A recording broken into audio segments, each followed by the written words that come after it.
अस्सलाम वालेकुम।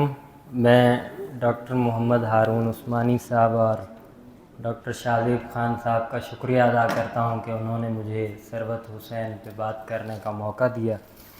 मैंने सरवत हुसैन को इसलिए सिलेक्ट किया कि हमारा जब से बुक क्लब चल रहा है 2018 से बहुत सारी किताबों पर गुफ्तगू होती है, तो मेरी जब भी उस्मानी साहब मुझे हुक्म करते हैं तो मेरी ख्वाहिश और कोशिश होती है कि शायरी की किसी किताब पर बात की जाए और उस पर बात करते हुए ज़्यादा से ज़्यादा उनकी शायरी सुनाई जाए।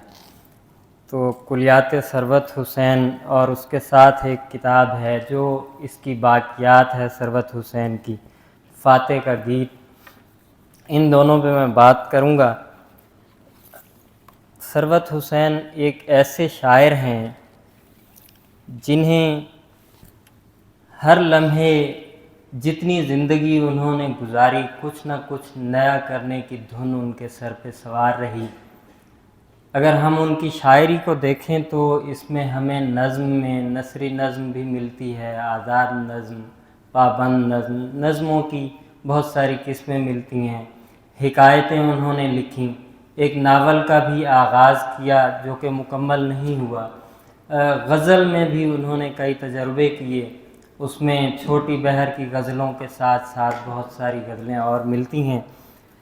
तो हम ऐसे शायर को जिनके यहाँ नया करने की धुन थी, शायरी के अलावा भी उनके सर पे कोई ऐसी धुन सवार थी। उनके दोस्तों से पता चलता है, अहमद जावेद साहब, और वो कहते हैं कि कभी कभी हम उनके कमरे में जाते तो पता चलता कि कोई नमाज़ पढ़ रहे हैं और नहीं मालूम कौन सी नमाज़ पढ़ रहे हैं। नमाज़ पढ़ते थे तो पढ़ते चले जाते थे। जंगलों में घूमना, दरख्तों, पौधों, परिंदों से बातें करना, और ये सारी चीज़ें हमें उनकी शायरी में मिलती हैं। सरवत हुसैन का एक मुख्तसर सा तारुफ और फिर मैं शायरी की तरफ आ जाऊंगा। सरवत हुसैन 9 नवंबर 1949 को मलीर कैंट कराची में पैदा हुए। उनके अजदाद हिंदुस्तान से 1947 में हिजरत करके कराची आए, मलीर कैंट में रहे, और उनके वालिद जो है मिलिट्री इंजीनियरिंग सर्विस में ओवरसियर के तौर पर मुलाजिम थे, इसलिए उनकी ज़िंदगी जो है वो मलीर कैंट में गुज़री।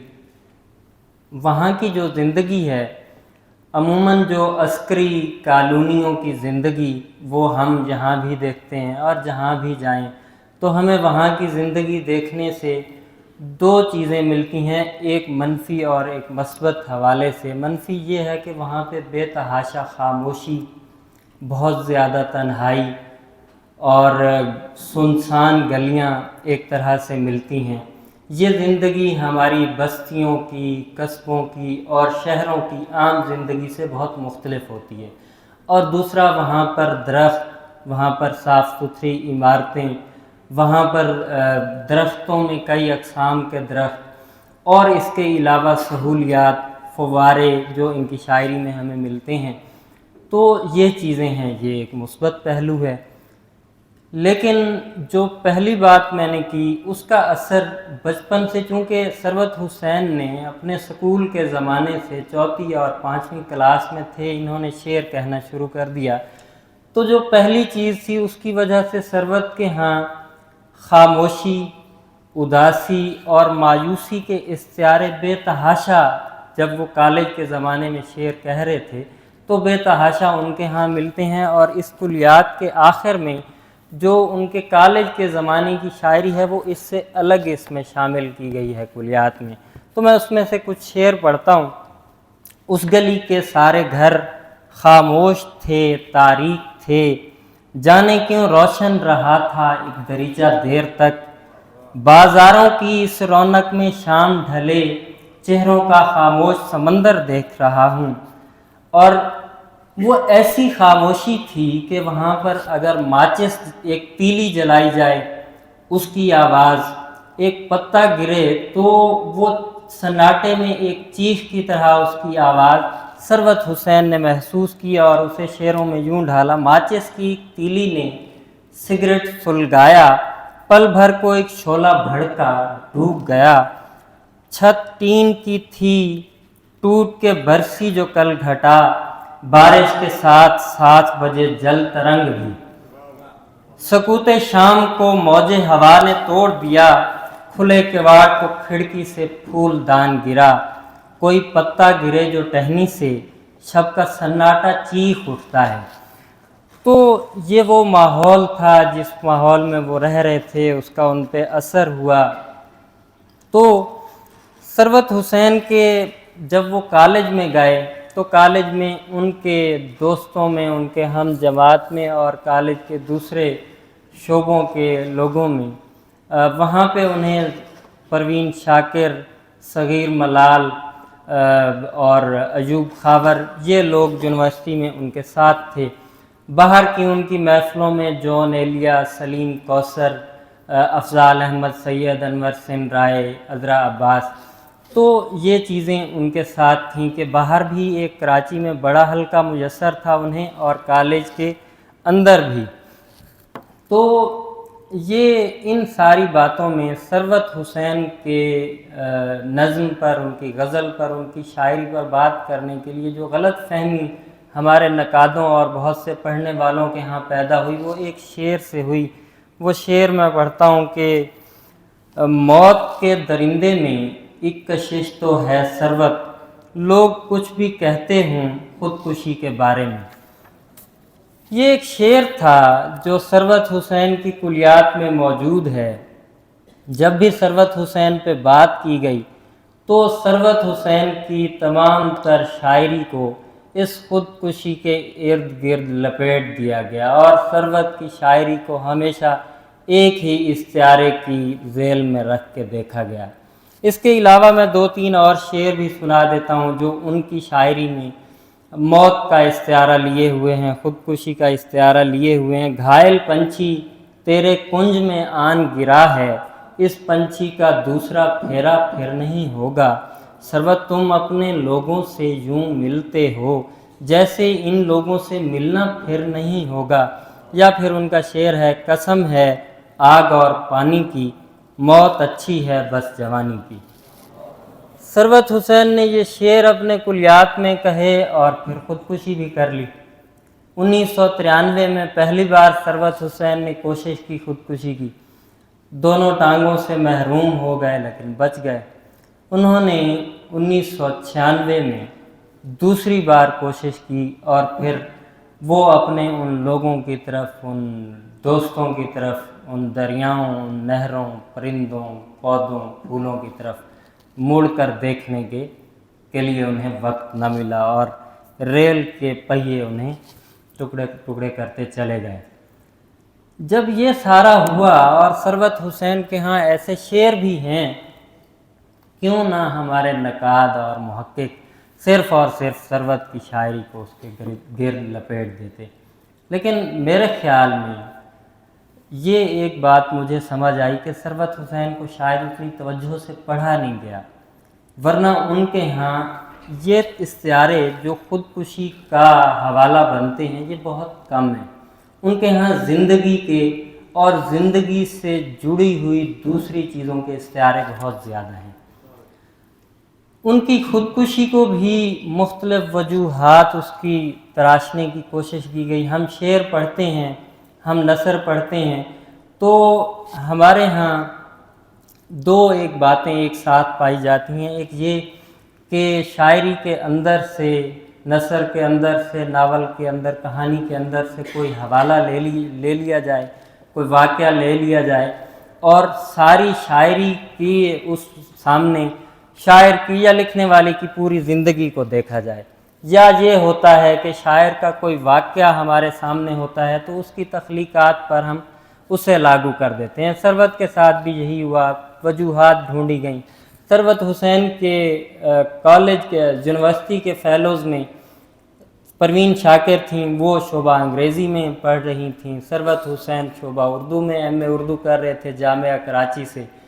तो एक ये बात उनका ताल्लुक़ तो था। एक सेकंड, पानी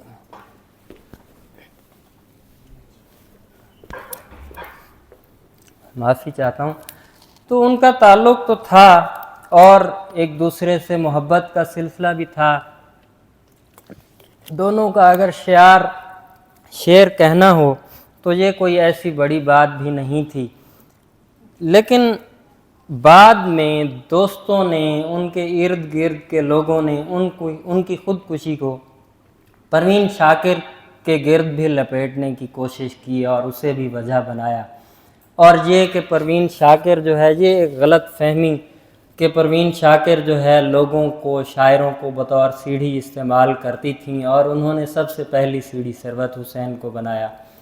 دوسری وجہ یہ سامنے آئی کہ ان کے دوستوں میں صغیر ملال اور رئیس فروغ، اور یہ وہ لوگ تھے جن کی دوستی کی وجہ سے ان میں ایک آوارگی آئی، اور اس کی وجہ سے اچھا پھر یہ بھی سوچنے کے پیچھے چونکہ وجوہات ہیں، یہ وہ لوگ ہیں جن کے ہاں خود بھی ایسے استعارے ملتے ہیں۔ صغیر ملال کا شعر ہے کہ جس کو احساس ہو افلاک کی تنہائی کا، دیر تک اس کو اکیلا نہیں رہنے دیتے۔ یا پھر رئیس فروغ کا شعر ہے کہ جی چاہتا ہے آگ لگا دوں میں اب تجھے، اور اس کے بعد بڑھ کے لپٹ جاؤں تیرے ساتھ۔ تو یہ ساری چیزیں، یہ اشارے، یہ وحشت ان کے دوستوں کے ہاں نظر تو آتی ہے ان کی شاعری میں۔ اچھا اس کے علاوہ ایک وجہ یہ کہ جب ان کا وہ استاد بنے، شعبہ اردو میں لیکچرار ہوئے، تو ان کی جو ہے پوسٹنگ لاڑکانہ ہو گئی، وہ ملیر سے اور کراچی اپنے شہر اپنے دوستوں سے بہت دور چلے گئے، اور اس دوری کی وجہ سے ان کے اندر جو ہے ایسی نفسیاتی الجھنیں پیدا ہو گئیں جن کو جو ہے پار کرنے کے لیے انہوں نے خودکشی کی۔ لیکن مجھے لگتا ہے ان کی شاعری سے ہمیں پتہ چلتا ہے کہ ثروت حسین کو تنہائی چاہیے تھی، وہ خود اس کے خواہاں تھے، کیونکہ جب وہ تنہا ہوتے ہیں، دوست ان کے پاس نہیں ہوتے، تو وہ پرندوں سے، درختوں سے، پودوں سے، پھولوں سے، جھرنوں سے باتیں کرتے ہوئے نظر آتے ہیں۔ یہ شعر ہمارے سامنے بہت سارے آئیں گے۔ زمیں ہم سے تیری بے رونقی دیکھی نہیں جاتی، کہیں دریا بہائیں گے، کہیں باغات رکھیں گے۔ تو فطرت کے ساتھ جو ان کا لگاؤ تھا، فطرت کو جس طرح وہ دیکھتے تھے، جس طرح اسے پسند کرتے تھے، اب گزشتہ کچھ برسوں سے ماحولیاتی تنقید پر ہمارے پاکستان میں بھی باقاعدہ طور پر بات ہو رہی ہے، اس پہ کام ہو رہا ہے۔ تو ایسے بے شمار استعارے، کیونکہ وہ ان چیزوں کو اپنا دوست سمجھتے تھے۔ جیسے ان کی ایک نظم ہے، پرانے دوستوں کی ناراضگی، سورج نے گھور کے دیکھا، پتوں نے شور کیا، ہوا نے بڑھ کر جھرنے کے گیتوں کو سمیٹ لیا، ہریالی میں اگے ہوئے تاروں نے مجھ سے بات نہ کی، میں لوٹ آیا۔ تو یہ ساری چیزیں اس میں، سورج، پتے، گیت، ہریالی، تارے، ان سب چیزوں کی ناراضگی اسی کو محسوس ہوتی ہے جو ان سے بات کرتا ہے، انہیں محسوس کرتا ہے، ان کو دیکھ کے خوش ہوتا ہے، اور اس چیز کا خواہش مند ہوتا ہے کہ یہ چیزیں ہمارے ارد گرد رہیں۔ اس کے علاوہ میں جو گزرا سلام کرنے لگا، پیڑ مجھ سے کلام کرنے لگا، بڑی دھوپ ہے پیڑ جلنے لگے، جزیرے میں برسات کب آئے گی، میں جو گرا زمین پہ جھکائیں ٹہنیاں، ثروت وہ نخل سبز پیمبر لگا مجھے۔ تو یہ باتیں، یہ محسوسات صرف ایسے ہی شاعر کے، ایسے ہی شخص کے ہو سکتے ہیں جس کے لیے یہ پیڑ، ان کے پتے، بہار، خزاں، ان کی ٹہنیاں اور ان کے پتوں میں رگیں، انہیں وہی رگیں محسوس ہوں جو انسان کے اندر رگیں جن میں خون دوڑتا ہے۔ اگر وہ اس طرح سے کوئی شاعر محسوس کرے گا تو پھر وہ یہ شعر کہہ سکے گا۔ میں ایک اور نظم سے چند لائنیں پڑھ کے سناتا ہوں۔ ان کی نظم میں جو سبزے کی پائمالی ہے، اس کے خلاف ایک احتجاج، رک کیوں گئے، بولتے کیوں نہیں موجمدار، تمہیں کیلے کے باغوں اور پانی سے پیار تھا نا، ہم تمہیں کیلے کے پتوں میں کفنائیں گے، تمہاری قبر پانی میں بنائیں گے موجمدار۔ فوجی بوٹ دھان کی پنیری سے زیادہ طاقتور ہوتا ہے؟ نہیں، دھان کی پنیری فوجی بوٹ سے زیادہ طاقتور ہوتی ہے، उस बूट में मेरा पाँव था मौजमदार। लो ये गन्ना छीलने की कटार, काट दो इस पाँव को, अलग कर दो इसे। मुझे अपने पाँव से खौफ आता है, मुझे मुर्दा आदमी की हंसी से खौफ आता है, मुझे रुकी हुई ज़मीन से खौफ आता है। रुक क्यों गए तुम्हारे हाथ मौजमदार। वो एक ऐसी कॉलोनी में रहते थे, एक ऐसे घराने से ताल्लुक़ रखते थे, लेकिन मोहब्बत जो है वो इंसानों से, इंसानों के दिल में पैदा होने वाली हमदर्दियों से और पेड़ पर धान की फसलों से करते थे। उन्हें अगर कोई भी बूट रगड़ेगा और उस बूट में अगर उनका अपना कहीं पाँव भी था तो उसका एहतजाज उन्होंने अपनी नज़्म में बाकायदा तौर पर रिकॉर्ड करवाया है। गीत थम गया पानी का, रेत से अट गया फवारा, सूखते चले गए गुल बूटे, अब नहीं उतरे परिंदे, किसी ने मनाया नहीं सोग शायर के सिवा। तो एक शायर ही इन चीज़ों का सोग मनाता है, लेकिन ये वाला सोग सिर्फ़ और सिर्फ शायर का नहीं। शायर हमें जब नज़्म कोई कहता है और हम उसे सुनते हैं या पढ़ते हैं, वो एक तबलीग भी कर रहा होता है। जो वो ख़ुद महसूस कर रहा होता है वो इसकी तबलीग कर रहा होता है कि आप भी, पढ़ने वाले भी, क़ारीन सुनने वाले भी उस पर अमल करें। और ये तबलीग या ये बेजारी उनकी फितरत और माहौल को साफ़ सुथरा रखने के लिए थी, वरना इस तरह की और बहुत सारी चीज़ें जो उनकी ज़िंदगी से ताल्लुक़ रखती थीं उनको वो खातिर में नहीं लाते थे, क्योंकि वो एक खुददार आदमी भी थे। उनका एक शेर है, तुमने एक शायर को लड़की इतनी देर उदास रखा, लौटा दो उसके आईने, वापस कर दो फूल मेरा। तो वो अगर कोई लड़की उस शायर को बेजार करने लगे तो फिर उसे वो एक इशारा कर देते हैं कि वापस कर दो फूल मेरा। सरवत हुसैन तारों को अपना हमजाद, अपना हमसफ़र समझते थे और तारों का ज़िक्र ऐसे करते थे जैसे हम दोस्त से बात करते हैं, और दोस्त भी ऐसा दोस्त जो मुखलिस दोस्त हो। वो राज़दां वो दोस्त हमारे चले गए, सुनकर अज़ाने फ़ज्र सितारे चले गए। मुशक्क़त भरे दिन के आखिर पर सितारों भरी अंजुमन भी तो है, सहर होगी तारे चले जाएंगे, ये साथी हमारे चले जाएंगे। फितरत का जो जमाल है उसे तो सरवत हुसैन पसंद करते ही हैं। उनकी ये दोनों किताबों में कहीं से भी खोल के देख लें, कोई भी मौजू चल रहा होगा, उस मौजू के साथ साथ फितरत जो है वो अपना रंग दिखा रही होगी, फितरत का जमाल अपना रंग दिखा रहा होगा। लेकिन ये जमाल सिर्फ़ और सिर्फ उनका जमाल पसंदी फितरत तक महदूद नहीं रही। उन्होंने इंसानों से भी मोहब्बत की और इंसानों में फिर औरत से भी मोहब्बत की। अगर एक शख्स परिंदों, फूलों और इन चीज़ों के साथ औरत से मोहब्बत कर रहा है तो ये भी उसके ज़िंदा होने की और ज़िंदगी से भरपूर होने की अलामत है। और फिर औरत को पसंद करने में भी सिर्फ़ और सिर्फ उसके जमाल के नहीं बल्कि लम्स की जो कैफ़ियत हैं और जो एहसासात हैं वो भी उनकी शायरी में नज़र आते हैं। मैंने अंगूर की बेलों में तुझे चूम लिया, कर दिया और इजाफ़ा तेरी हैरानी में। और इसके अलावा उनकी एक नज़्म है मल्लाह का दिल। चूँकि इनकी नसरी नज़में हैं, नसरी नज़्म की एक जो है वो होती है कि इसे थोड़ा गौर से सुनना पड़ता है, फिर चीज़ें बाज़ इसकी खुलती हैं।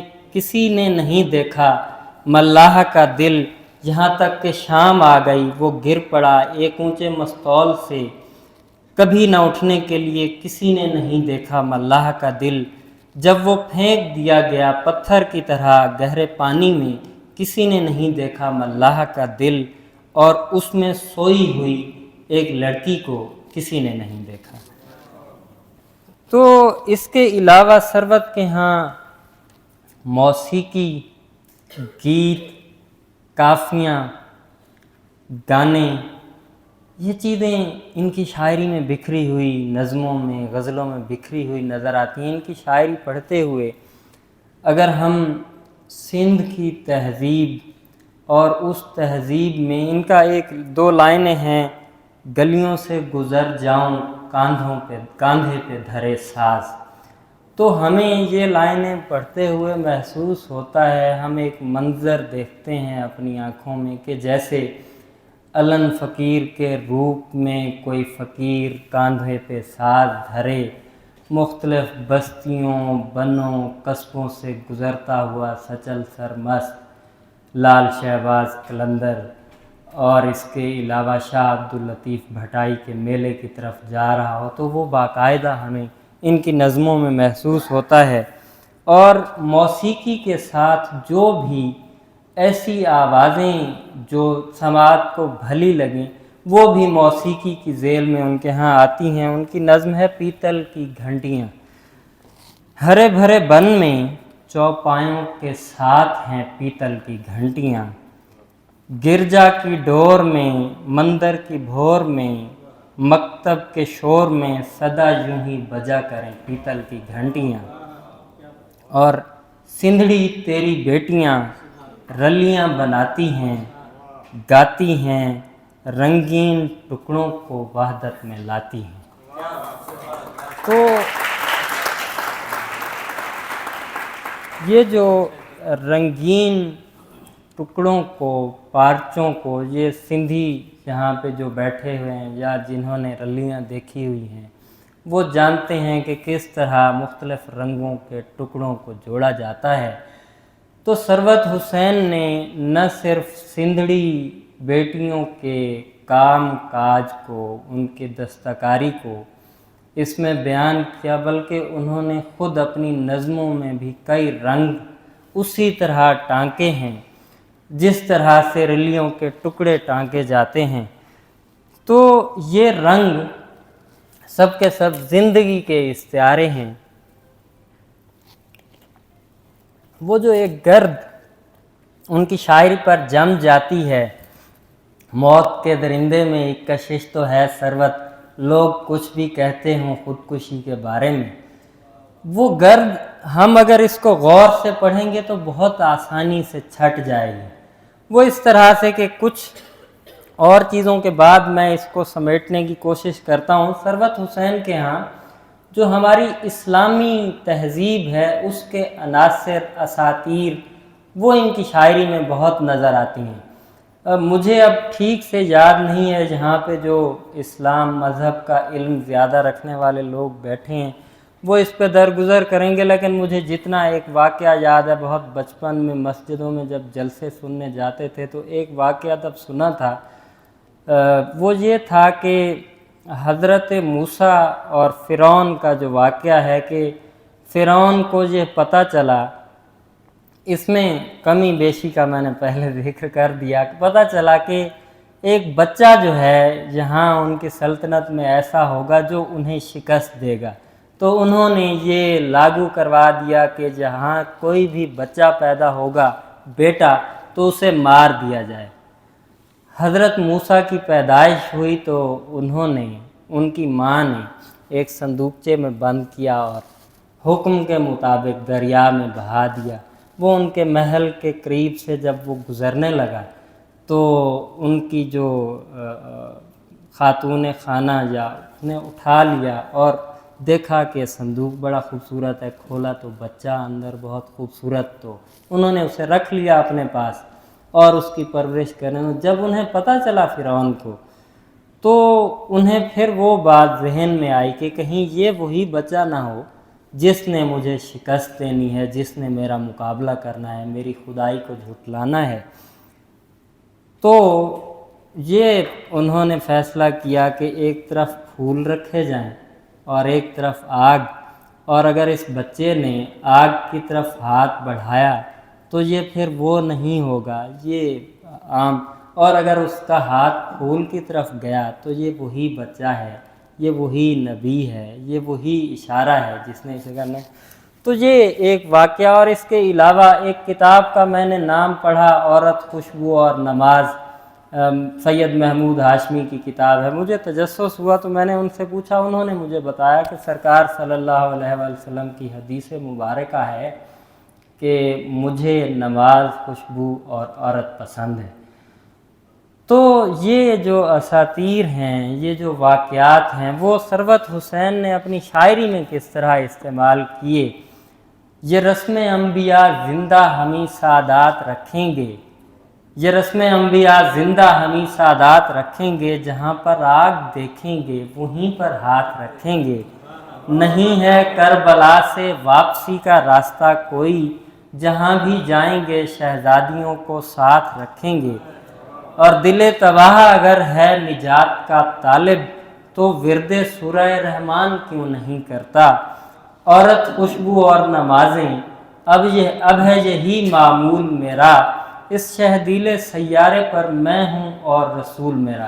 مجھے ان چیزوں میں تو کہیں ایسا نظر نہیں آیا کہ ثروت حسین خودکشی اور موت کے استعارے کے ہوئی بار بار لے کے چلتے ہیں۔ کچھ اور نظمیں جو زندگی سے بھرپور ہیں، جہاں پہ زندگی اپنے مکمل طاقت کے ساتھ پنپتی ہوئی نظر آتی ہے، لے آئے گا اس میں امید اور رجائیت پسندانہ لہجہ ہمیں ملتا ہے، لے آئے گا ایک روز گل و برگ بھی ثروت، بارہ کا مسلسل خس و خاشاک پہ ہونا۔ اور میں ایک دو غزلوں سے چند شعر سناتا ہوں۔ ہے وقت امتحان بھلے دن بھی آئیں گے، مہکے گا گلستان بھلے دن بھی آئیں گے، سوئیں گے دل گرفتہ و دل ریش سکھ کی نیند، بدلے گا یہ جہان بھلے دن بھی آئیں گے، پھر جمع ہوں گے آگ کے چوگرد قصہ گو، چھیڑیں گے داستان بھلے دن بھی آئیں گے، پتوں کی تالیوں سے، پرندوں کے شور سے، گونجے گا ہر مکان بھلے دن بھی آئیں گے۔ اور اس کے علاوہ ایک اور غزل کے چند شعر ہیں۔ عہد ستم تمام ہوا، عہد ستم تمام ہو، لوگوں کو سکھ ملے، ایسا کوئی نظام ہو لوگوں کو سکھ ملے، عشاق نے چراغ جلائے ہیں اس لیے، انسانیت کا نام ہو لوگوں کو سکھ ملے، اور اس سے زیادہ اور نہیں چاہیے ہمیں، آدم کا احترام ہو لوگوں کو سکھ ملے۔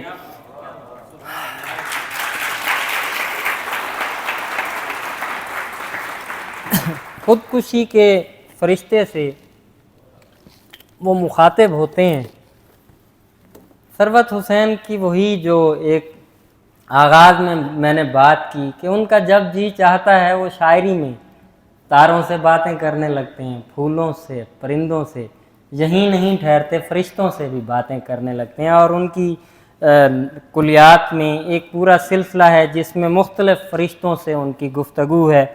خودکشی کے فرشتے سے وہ کیا بات کرتے ہیں؟ وہ کہتے ہیں خودکشی کے فرشتے کو آنے نہ دو، اس اکیلے دیے کو بجھانے نہ دو، خودکشی کے فرشتے کو آنے نہ دو۔ تو اگر ثروت حسین زندگی نہیں چاہتے، زندگی سے نالاں ہیں، تو یہ شاعری بھی تو ثروت حسین کی ہے جو ہمارے سامنے۔ اس کے علاوہ ثروت حسین کے ہاں صرف اور صرف یہ جو ایک رومان، یہ ایک جو جمالیات ہے، صرف اور صرف یہ نہیں ہے، وہ اپنے عہد سے نا واقف اور نا آشنا بالکل نہیں تھے، اور وہ عہد جو آج بھی ہمارے ساتھ ساتھ چل رہا ہے، وہ پچھلے کسی ایک لیکچر میں پوچھا گیا کسی ادیب سے کہ آپ نے اتنی زندگی گزار لی ادب لکھتے کہتے پڑھتے ہوئے، تو 50 برس سے پہلے اور آج کے آپ ماحول میں کیا فرق دیکھتے ہیں؟ تو انہوں نے کہا مجھے تو ابھی تک کوئی فرق نظر نہیں آیا۔ تو 50 برس پہلے جو ثروت حسین کی شاعری، ان کی ایک نظم ہے لفظوں کے درمیان، لفظ کی حرمت، لفظ کے استعمال، کیونکہ ہر لفظ اپنے ساتھ ایک اس کی حرمت ہوتی ہے، اسے اخلاص سے اسے ٹھیک جگہ پہ ادا کیا جائے، اس کی حرمت قائم رہتی ہے، ورنہ وہ کہیں ٹوٹ پھوٹ کا شکار ہو جاتی ہے۔ تو جیسے ہم اپنے کسی باس کے سامنے، کسی بندے کے سامنے، کسی اپنی ضرورت کے لیے ان کی تعریفوں کے پل باندھ دیتے ہیں، اور اس طرح کے یہ ہمارے زمانے میں آج کل چلنے والی عام چیزیں ہیں، لیکن ان کی نظم دیکھیں، دیکھتے ہی دیکھتے انہوں نے سیارے کو لفظوں سے بھر دیا۔ فیصلوں اور فاصلوں کو طول دینے کا فن انہیں خوب آتا ہے، جہاز بندرگاہوں میں کھڑے ہیں اور گھروں، گوداموں، دکانوں میں کسی لفظ کے لیے جگہ نہیں رہی۔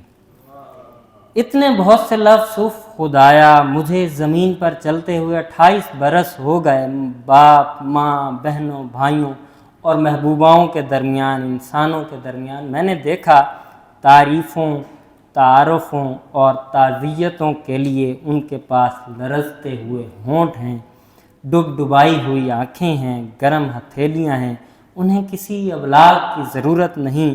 نان بائی گنگناتا ہے۔ جہاں سے اس نظم میں ایک اور ٹرن آتا ہے کہ وہ ان ساری چیزوں کی وجہ سے جو کچھ اور پیچھے شاعری میں بیان ہوئی، اس زمین سے، یہاں کے لوگوں سے، یہاں کے ماحول سے بیزار ہیں کہیں نہ کہیں، وہ خائف ہیں، اور وہ ایک نئی زمین، نئے استعارہ چاہتے ہیں، بنانا چاہتے ہیں یا دریافت کرنا چاہتے ہیں جہاں وہ جا کر رہیں، لیکن وہاں رہنے کے لیے وہ اپنے ساتھ کیا کیا لے جانا چاہتے ہیں، اس کا ذکر آگے اس نظم میں کرتے ہیں۔ نان بھائی گنگناتا ہے، اسے لفظ نہیں چاہیے، ایک نان آٹا گوندنے کے لیے، ایک تختہ پیڑے بنانے کے لیے، ایک سلاخ تندور سے روٹیاں نکالنے کے لیے۔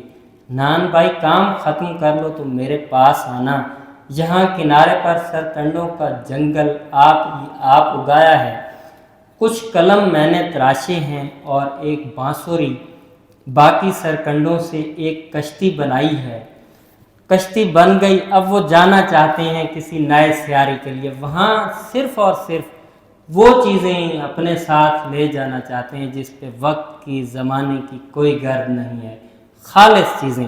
وہ کیا ہیں؟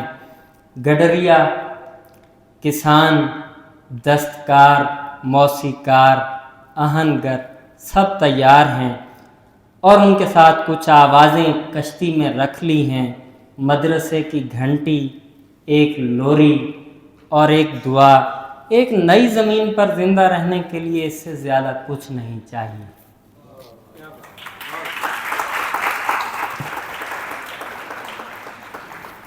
ثروت حسین نے محمد سلیم الرحمن کو کچھ خط لکھے جو مکالمہ کے ایک نمبر 8 نمبر میں شائع ہوئے۔ اس خط میں 2 لائنیں میں پڑھنا چاہ رہا ہوں زندگی کے استعارے کے حوالے سے، اور زندگی ان کے لیے کتنی اہم ہے اس حوالے سے۔ رات کا آخری پہر ہے، بلب کی روشنی بچے کو کہیں جگا نہ دے، اجازت دیجیے۔ اور دوسرا ہے، گھر سے دور رہنے میں مشکلات کا سامنا تو ہے لیکن ان مشکلات میں مشکلات اور مسائل میں زندگی گزارنے کا ایک اپنا چارم ہے۔ جو مشکلات میں زندگی گزارنے کو چارم سمجھتا ہو اور رات کے وقت خط لکھتے ہوئے اس لیے لائٹ بجھا دینا چاہتا ہو کہ اس کے بچے کہیں نہ جاگ جائیں، تو کیسے ہو سکتا ہے کہ اسے زندگی سے کوئی محبت نہ ہو۔ آخری ایک نظم جو ہے وہ میں سنا کر بات کو سمیٹنا چاہتا ہوں۔ درخت میرے دوست، یہ کوئی چھوٹی سی نظم ہے، میں چاہوں گا کہ آپ اس پہ تھوڑا غور کر لیں، چند باتیں جن سے میں نے آغاز کیا تھا وہ سمٹ جائیں گی۔ درخت میرے دوست، تم مل جاتے ہو کسی نہ کسی موڑ پر اور آسان کر دیتے ہو سفر، تمہارے پیر کی انگلیاں جمی رہیں پاتال کے بھیدوں پر، قائم رہے میرے دوست تمہارے تنے کی متانت اور قوت، دھوپ اور بارش تمہیں اپنے تحفوں سے نوازتی رہے، تم بہت پروقار اور سادہ ہو، میرے تھیلے کو جاننا چاہتے ہو، ضرور یہ لو میں اسے کھولتا ہوں، روٹیاں، دعائیں اور نظمیں، میرے پاس اس سے زیادہ کچھ نہیں، ایک شاعر کے پاس اس سے زیادہ کچھ نہیں ہوتا، اگر میرے پاس ایک اور زندگی ہوتی تو میں اپنی زندگی تمہاری جڑوں پر گزار دیتا۔ اگر میرے پاس ایک اور زندگی ہوتی تو میں اپنی زندگی تمہاری جڑوں پر گزار دیتا، مگر میں گھر سے خاندان بھر کی خوشیوں کے لیے نکلا ہوں۔ آپ جیسے سب آئے ہوئے ہیں، میں گھر سے خاندان بھر کی خوشیوں کے لیے نکلا ہوں اور وہاں میرا انتظار کیا جا رہا ہے۔ تم نے میرے دوست، ہاں تم نے بہت کچھ سکھایا ہے مجھے۔ درخت دوست ہے، بہت کچھ سکھایا ہے مجھے، مثلاً زمین اور آسمانی، بجلی اور ہوا اور انتظار اور دوسروں کے لیے زندہ رہنا۔ بہت قیمتی ہیں یہ باتیں، میں کیا دے سکتا ہوں اس فیاضی کا جواب۔ میرے پاس تمہارے لیے ایک روٹی اور دعا ہے، روٹی تمہاری چیونٹیوں کے لیے، دعا تمہارے آخری دن کے لیے۔ مجھے معلوم ہے تم نے کلہاڑی کے مسافے اور آری کی ہنسی سے کبھی خوف نہیں کھایا، مگر تم روک نہیں سکتے انہیں، کوئی بھی نہیں روک سکتا۔ خدا کرے تمہاری شاخوں سے ایک جھونپڑی بنائی جائے، بازوؤں کے گھیرے میں نہ آنے والے تمہارے تنے کی لکڑی بہت کافی ہے۔ دو پہیوں اور ایک کشتی کے لیے دوست ہم پھر ملیں گے، مسافر اور چھکڑا، مسافر اور کشتی کہیں نہ کہیں پھر ایک ساتھ ہوں گے، کہیں نہ کہیں ایک ساتھ ہم سامنا کریں گے، ہوا کا اور راستوں کا، مسرت کا اور موت کا۔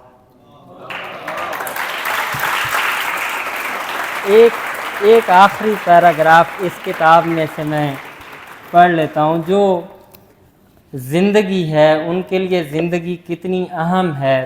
تانڈو اور تتلی، یہ ان کی ایک حکایت کی 4 لائنیں ہیں۔ وسیع و عریض باغ کے ایک گوشے میں بلند اسٹیج پر مہان رقاص ادے شنکر تانڈو نرت کا مظاہرہ کر رہے تھے، ایک رقص ہے، تانڈو نرت کا مظاہرہ کر رہے تھے۔ ہزاروں ہجوم کرتی آنکھیں وحشت انگیز رقص کی ایک ایک جنبش کا ساتھ دے رہی تھیں۔ رقص تیز ہوتا گیا، ادے شنکر کی محویت اور ان کا جلال دیدنی تھا۔ اس دوران ایک تتلی کہیں سے اڑتی ہوئی ان کے پیروں کے درمیان آ گئی۔ ادے شنکر کچھ دیر اسی طرح رقص کرتے رہے کہ تتلی کو کوئی گزند نہ پہنچے، پھر یکلخت رقص روک دیا۔ دم بخود انسانوں، پھولوں اور درختوں نے ادے شنکر کو بولتے سنا، فن زندگی کے لیے ہے، جو فن زندگی کی عزت نہیں کرتا وہ زندہ نہیں رہ سکتا۔ بہت شکریہ۔